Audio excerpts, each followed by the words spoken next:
Well, welcome to My Life, My Business Club. In our room, wish I was here with Jacques and Alistaire. And today's topic is staying engaged in your life and your business through the power of innovation. Now, because we don't have a lot of time, there's always a sort of aspect or slant that we take in terms of what we talk about. I mean, if you can recall some chapters back, we even spoke about leaders are idiots. And, interestingly, people were actually quite attracted and engaged in the conversation. So, but the basis for our topic this evening is just understanding what the difference is, if there is any, between creativity and innovation. Because I'd like to start a little bit with creativity, and my take on it.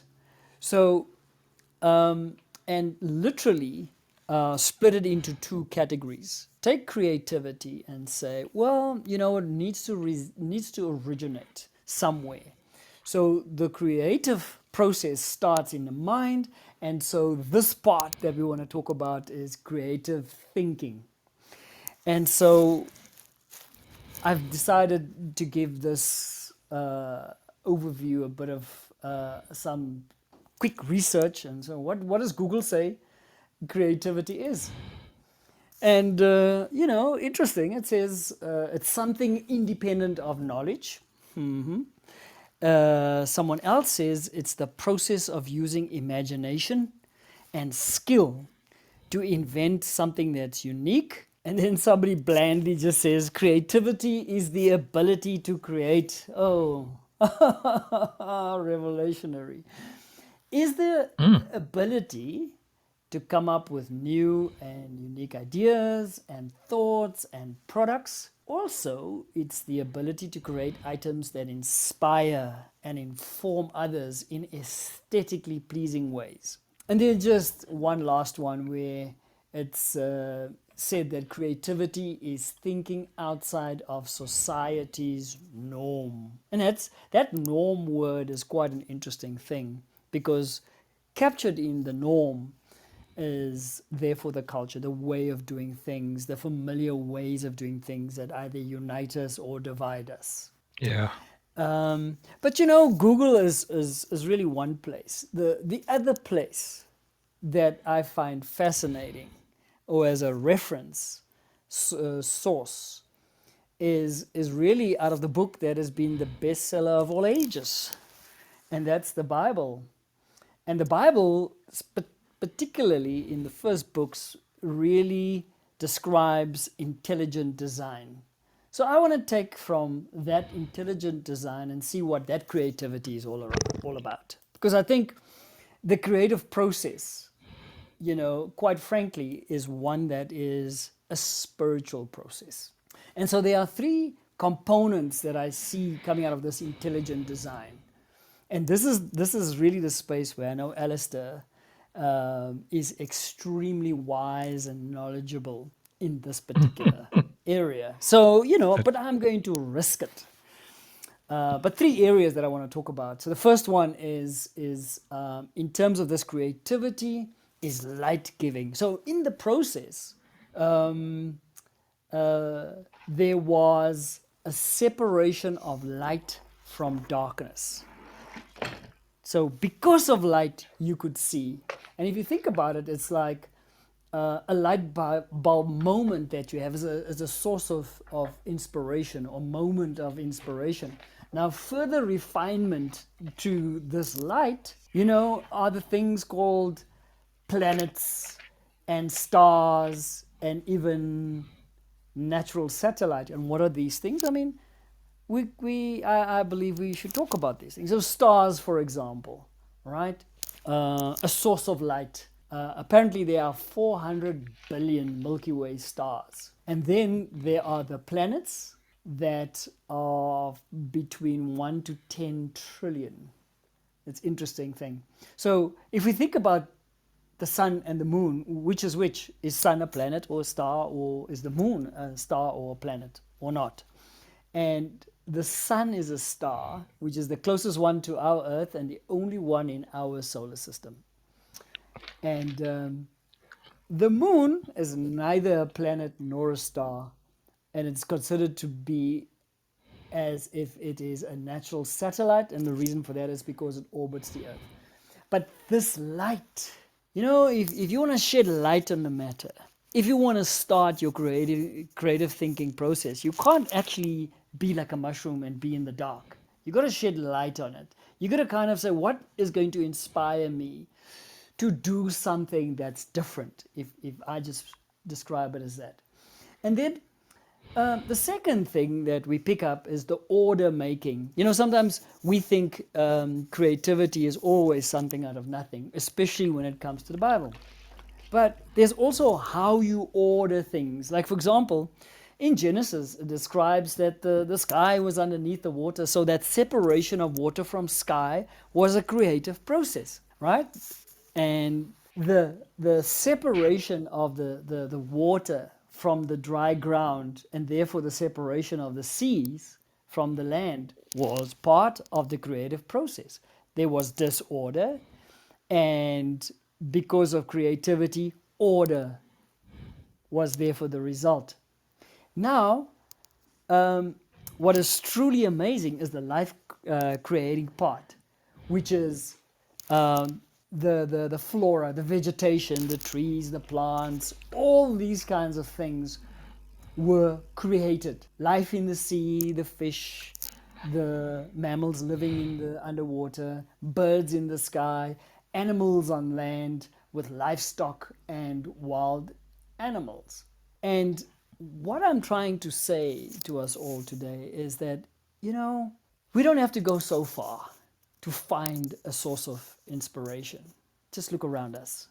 Notice that there's intelligence on earth in every single thing that we see, from animals to plants, tree, vegetation, to birds, to fish.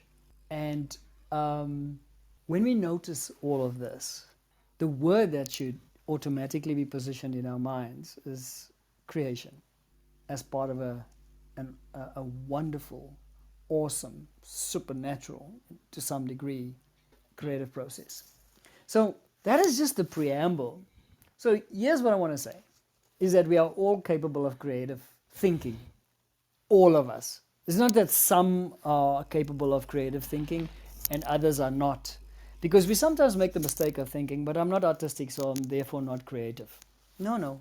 We are all capable of using our imaginations. Now, you can either have imaginations of a positive expectation of the future, or you can have imaginations of a negative expectation of the future. But we have all imagined ourselves into one place or another. So yes, we are all capable of creative thinking. But the creative thinking that I want to talk about is not the one where we have negative expectations of the future and we build towards that. Now, the creative thinking I want to talk about today is the building towards a positive expectation of the future. And so the question does come up, so why don't we actually do that? Why don't we build towards a positive expectation of the future? Now, you heard me say this in previous chapters of this podcast before, but I want to just recap. This is, I believe, what happens in the way we think, in the way we feel, that limits our ability to be creative. It's this situation of lost hope and a feeling of helplessness. The feeling of, well, the whole world is against me. There's nothing I can do to change, so why even try? So obviously you're not going to think to create, because you don't have that positive expectation of the future. And if somebody offers it to you, it's like, well, what's the point, right? The other barrier to all of this creative thinking is conflict. either internal conflict, fighting with yourself, or it's external conflict, or it's both with people. Either it's something or someone is to blame, right? And in order to get anywhere and ahead, you got to fight to take from others, or to take what you are owed, or take what um, you believe that you've earned. So if you have to fight for anything, my hypothesis today is when you have to fight, you limit your ability to create, because fighting is taking forcefully from someone. Um, so this attitude of constantly cycling between different modes of freezing, doing nothing, procrastination, fighting, or fleeing. So freeze, fight, or flight mode in existence obviously diminishes creativity. So, and the other things together with all of this is that, if you live in unforgiveness, it limits creativity. Judging everything as black or white or right or wrong limits creativity. When you feel isolated and alone, there is just a nation of one, and you're living on an island with population of one. Your ability to think out of the box is severely limited because of it. Also, if you find yourself in survival mode, whether it's personal, whether it's in business, when you find yourself in a rat race scrapping to survive, or you desperately holding on to the little you have, and then you die. All of this limits your creativity. So I actually wanted to end off with a couple of things, and I'm going to then link it to innovation. So what is the remedy? Because it has to start with creative thinking. All right, that is the whole point of me sharing today. So what is the remedy? Well, number one, surprise, surprise, forgiving yourself and others, serving others, seeing opportunity in every moment, not judging a situation as good nor bad, but looking for a silver lining in every situation, not just in ones that you believe are favorable. So you're not looking for a favorable wind, but you're looking for a silver lining where everyone can benefit. And then here's something that's a soft issue, but it's really pivotal to the creative thinking process, is recognizing and expressing gratitude for relationships that you have. It's in relationship. It's the only thing that you can take with you when you depart this earth, as we all say. Now, most of these things are debatable. I'm happy to have a debate, but I want to stimulate some thought. So, therefore, if you do these things, you are now ready for creative thinking. And so if you are thinking creatively, you are buzz with ideas. Innovation, and the definition of innovation, as far as I'm concerned, is really creative doing. Now you got to take action. You have an idea, you need to implement the idea. And once again, what happens to the implementation of this idea, and why don't we do it? Well, the first thing we got to do, that we have to address, is we got to reduce our fear of failure. We got to reduce the fear of the unknown, right? Because we're moving from a place of familiarity into a place of unfamiliarity. So you got to reduce the unbelief, feeling that something's going to fail, or you're going to fail, or your life will be taken even. Right? What's the point? So unbelief is not something that you want when it comes to the creative doing. You're getting the ideas, but now you have to implement these ideas. And the other one that a lot of, when nobody actually agrees with what you're about to do because it's unfamiliar territory, even to the people that you are associating with in your circle of influence, introduce doubt. It's like, really? Are you sure that's what you want to do? And words come up in different ways. I'm gonna probably end with that. But here's the thing that one has to develop. If you want to be innovative, You need to grow your appetite to take risk. And obviously, if you think about, once you fear less, right, and you become fearless, um, you will be you will be willing to try something new and boldly step out of your place of familiarity and safety, and as it were, step out onto the water and walk. So, if there's no doubt and the belief is strong, you will walk. So, the attitude that one needs to cultivate for creative doing is quite simply also this: you got to learn to trust your intuition. They say there are millions of neurons in your gut as well. So there is intelligence in your gut. Now we talk about a gut, but what I'm actually talking about is supernatural wisdom. You get a thought, you do your research, you can't find your thought supported by anything on the web or by your friends, and so you believe it can't be true. No, no, no. If it's been given to you, there's got to be faith that if you step out and implement, you will reap the harvest. You've got to know the difference between fact and perception. Some people say, but the reality isn't. But we say reality sometimes is not fact. Reality is perception, and everyone's reality is different. But you got to know the difference between fact and perception. And what I mean by that is, what is absolute fact? Gravity. So, beyond planes and all these kinds of things, if the day you wake up and you believe you can fly, you want to jump off a tall building and flapping your arms without anything else, well, what you are doing is not taking into consideration that the fact is that gravity exists whether you believe it or not. That's a fact. And so gravity is going to govern. And so worst case scenario is you don't survive that jump off the building.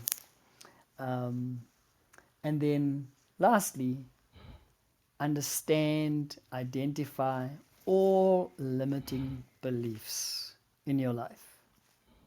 Destroy them, counter them. And then you are ready to creatively do. You are ready to innovate. You are ready to start thinking about whether it's your life in general or your career in general or your business in a different way, and then begin to think differently and therefore do differently. And Alistair, that is where I'm at. Thanks, man. Powerful.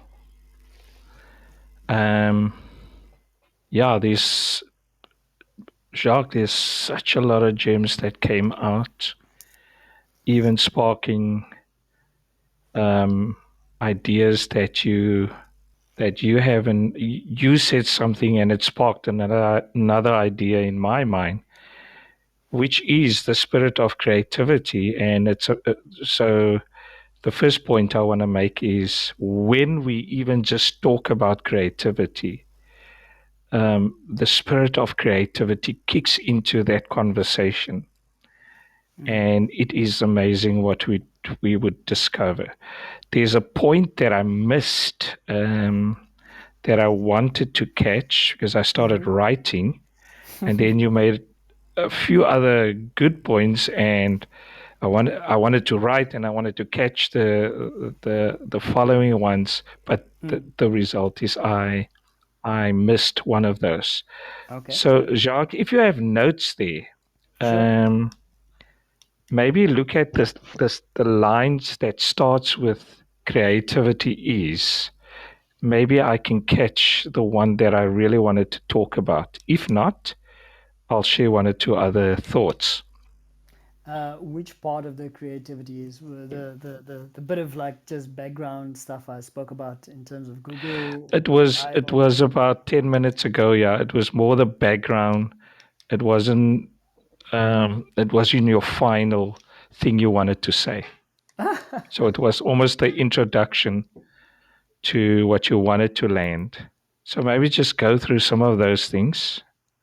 If it's well, this is the thing. So what was in evidence? I got a framework and I just trusted my gut. Okay, well, But I've creativity said it is was will be involved. It's been captured for sure. right.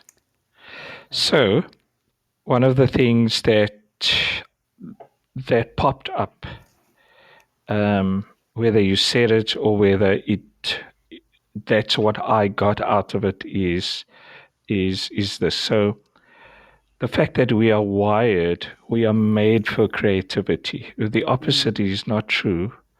That we're not made and we're not wired not to be creative. Mm, Um, there is it's the sense that when we are creative, we follow in the image of our creator. And I think somebody said it before, but it could be an idea that just popped up because you said something mm, that we are most like God or our creator when we are creative. yes, Does that make sense? absolute sense. Oh, by the way, you must just acknowledge Shanaz and Rayan. They both here. They are. Yes, and Shanaz wrote And something we've got a, nice. yeah. So I couldn't. And then I see yeah, she spoke about love what you said, need to listen again. The part that I never thought about was being able to take a risk. And in there, it's the creativity. Thank you, Shanaz. So wanted to reiterate that, and it's something that should be explored by us as individual. Whether how true is that we are closest to God or mostly like God, and definitely not Him. Because don't hear me say that when we are creative because He's creative. I love the fact that you spoke about creativity creates positive expectation of the future, and that positive expectation is massively enhanced when we recognize God's involvement. So at the beginning in creation, the word He was hovering over the surface of the earth. There was a presence, but it was also an involvement. So then a very, and we most probably would be able to link it, seeing that there's a spiritual theme or tone or allowance in this chat, the concept of faith, where it is faith is the substance of things we hope for. So hope can be empty or hope can be misplaced if the substance of it is not faith, and it needs to be faith in a creator, and then the evidence of things not yet seen. So I don't know if you see the creativity or the concept of creativity in the evidence of things not yet seen. So faith, it's a creative concept in that when we don't see something yet, we already have the benefit of faith, which is the evidence of what we're still hoping for. Can you see Well the said. Yes. creative aspect in there? And that's it from me. Yes. So we've got Rayan and Shanaz, and Rayan just says this is a really deep topic, and Shanaz is saying, "I love the creation story and a spiritual aspect to creativity." Absolutely, Shanaz. I mean, I said in the preamble that the creative thinking process is a spiritual process, and what Al just linked it to is that faith giving substance to imagination and the evidence of things not seen is a creative concept on its own. But we're not talking about the misplaced hope. We are talking about the hope that we have because of who we believe in. And I think that's an important distinction. But nevertheless, positive expectations, constructive expectation, wanting to build something, seeing that in the future, getting excited, starting to be enthusiastic about something that hasn't happened yet is an expression. Just faith is that physical manifestation, being excited about something that hasn't happened yet. Then you're living by faith. It's not just by your word, it is also by how you show up in your everyday. That tells us that you're busy with the creative thinking process. I don't know, maybe I'm expanding this way out of bounds now, Al, but that's what you're inspiring me to say. Creativity. Yes. And so thank you, Jacques. We want to recognize Rayan Kliti really touches me a lot. That's humbling. Shana saying if she disappears, it's not because it's because she can't find a creative way of saving a flat battery and switching on the lights with load shedding. I'm now putting my own creative words to what Shanaz was saying. Lisha said, "Good evening, everyone." Shanaz is laughing. So Shanaz, it calls for creativity when your phone battery's flat and there's load shedding. So it speaks to the subject anyhow. Mm-hmm.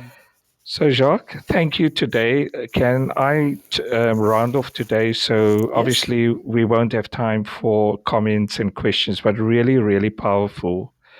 And I think what I want to talk about next week is just my life, my business. I wish I was here.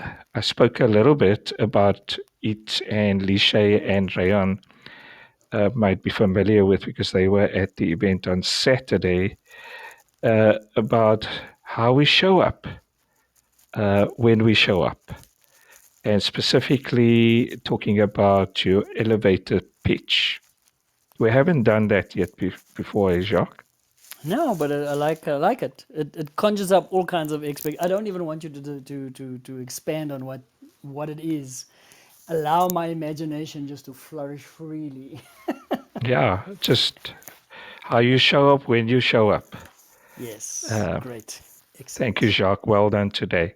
One day, if Thanks. I'm big, I want to be as wise as you are.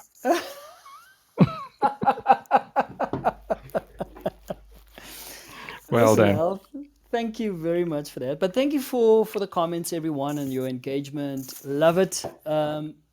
Don't let the seed fall on dry ground. Go think about it.